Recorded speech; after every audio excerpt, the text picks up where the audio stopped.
الطائرات بس يشوش فيها، والله ينظر فيها كذي يشوش السماء. معهم هو؟ اي والله معهم. لا سلمان معهم؟ لا ما راح. ما ادري عنه، لا كان ولده معهم بس في الطائر ولده ولد سلمان. يروحون. والله يعرض لك اليماني هذا. لكن هذول الحيثيين اللي يقولون ذولا هي دولة ولا وش؟ اليوان ما دولة. الحوثيين هذا الشعب اللي من انقسم قسمين دينيين. أيوة. ديني. ايه فالحوثي أثر منهم فيهم. اي منهم فيه. ايوه. بس اللي الحوثي يدعم ايران. يدعم ايران. ايران وقواه وتغلب على الضعف هذول. سبحان الله. ايران معه. ايه ويبغى يعيدون اثرهم ايمانه. اي كلهم ايمانه. لا احسب ان الدولة. لا هي دولة اليمن.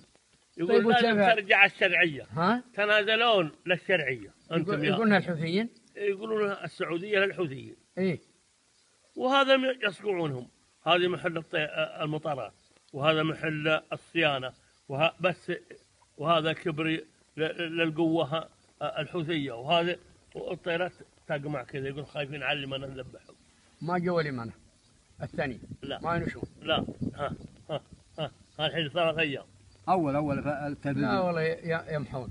أول في التلفزيون الطائرات 3 أيام وبس شغالين ويقولوا ما نوقف حتى الحوثي يعترف بالشرعي. بس المهم ولد سلمان رسف الطائرة. والحين على شرم الشيخ كل الدول العربية. هو صاد شرم الشيخ. علاهم؟ يبغون قوة، يتفقون على قوة كاملة. شرم الشيخ اللي وراء مصر؟ في مصر. إيه. ما أدري عنه.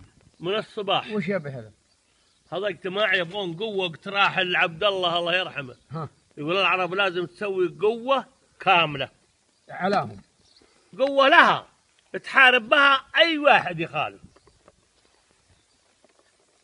اللي خالف النظام. إيه. بس لكنهم ما فازعين لهذولا. لا 10 دول اللي جابت طائراتهم. 10 دول. ما السعودية وقطر والإمارات والكويت والسودان 3 طائرات ضعيف. والله ما غزلها بالشوف. يا الربع. تبع مغرية. والأردن والأردن كم طائرة؟ مصر البواخر والطيران راحت باب المندب. وين باب المندب؟ والله ما أعرف. خايفين إيران يدخل معه. اي سكوا. تمام. خله حتى لا يطوعونه ان شاء الله. والله 3 أيام.